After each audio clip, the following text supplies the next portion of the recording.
Hello नमस्कार and जय हिंद साथियों, मैं हूं सनी और आप सभी का स्वागत करता हूं आपके अपने यूट्यूब चैनल मैथ्स नगरी में।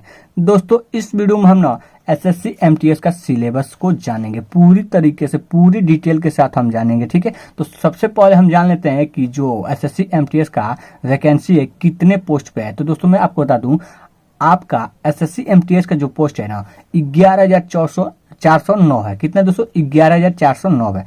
अब इसमें ना जो आपको फी पे करना होगा, कितना फी इस फॉर्म को अप्लाई करने के लिए आपको कितना फी पे करना होगा। तो दोस्तों मैं आपको बता दूं, इसके लिए ना अगर आप जनरल हैं या ओबीसी हैं तो आपको इस फॉर्म को अप्लाई करने के लिए 100 रुपया देना होगा। ठीक है, आप इस बात को समझ गए होंगे।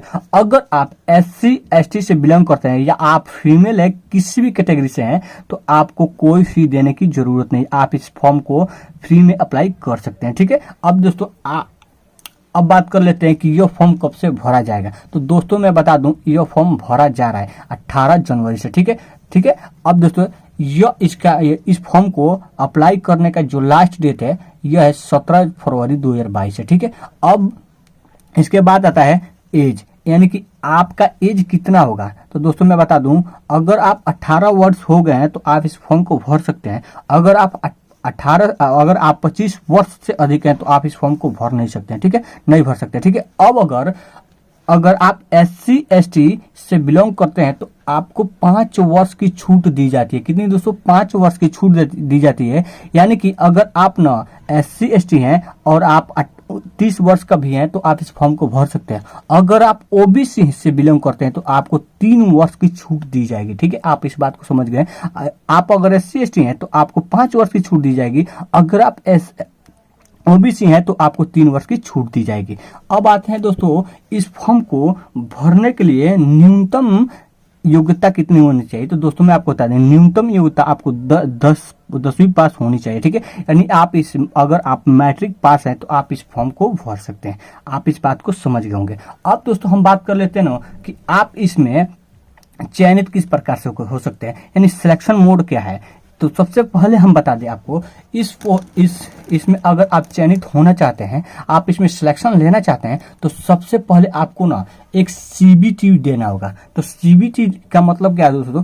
सीबीटी का मतलब होता है कंप्यूटर बेस्ड टेस्ट होता है। कंप्यूटर बेस्ड टेस्ट होता है। तो कंप्यूटर बेस्ड टेस्ट जो होगा ना वो 2 सेशन में होगा। दोस्तों इसमें आपको 2 सेशन मिलेंगे।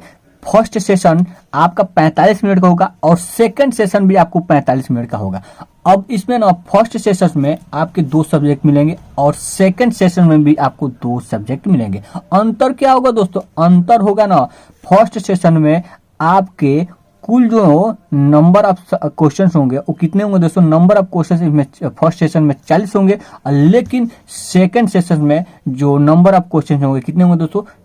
50 होंगे। ठीक है, और प्रत्येक क्वेश्चन के लिए आपको 3 नंबर मिलेंगे। यानी कि जो पहला जो सेशन है वो 120 नंबर का होगा और 45 मिनट का होगा। आप इस बात को समझ गए होंगे। तो देखिए, यानी कि मैथ जो होगा ना वो 20 क्वेश्चन, मैथ में आपके 20 क्वेश्चन होंगे। प्रत्येक क्वेश्चन 3 नंबर के लिए, यानी कि 60 नंबर का मैथ होगा। अब दोस्तों बात कर लेते हैं रीजनिंग भी आपका 20 क्वेश्चन होंगे और प्रत्येक क्वेश्चन 3 नंबर के लिए, यानी कि यानी जो रीजनिंग होगा वो 60 नंबर का होगा। अब दोस्तों बात कर लेते हैं सेशन सेकंड में आपका जीके जीएस और रीजनिंग होगा। तो दोस्तों रीजनिंग नहीं, इंग्लिश होगा। जीके जीएस और इंग्लिश।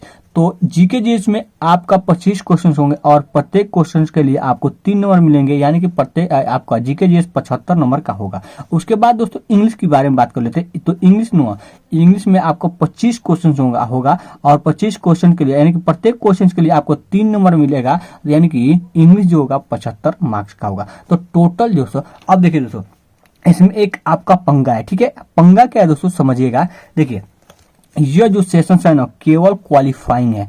केवल कि दोस्तों क्या है? क्वालिफाइंग है। यानी कि आपको ना इसको क्वालिफाइंग करना होगा। ठीक है, इसको आपको क्वालिफाइंग करना होगा। इसका ना मार्क्स आपको फाइनल मेरिट में नहीं जुटेगा। इसका जो मार्क्स है ना फाइनल मेरिट में नहीं जुटेगा। और इसमें भी निगेटिव मार्किंग नहीं है। यानी कि सेशन फर्स्ट में आपका आपको जो मार्क्स आएगा वो फाइनल मेरिट में नहीं जुटेगा और इसमें निगेटिव मार्किंग भी नहीं है। लेकिन दोस्तों इसका जो मार्क्स होगा ये आपका फाइनल मेरिट में जुटेगा और इसमें ना आपका निगेटिव मार्किंग है। ठीक है, इसमें आपका निगेटिव मार्किंग है। इसमें क्या है दोस्तों, निगेटिव मार्किंग है।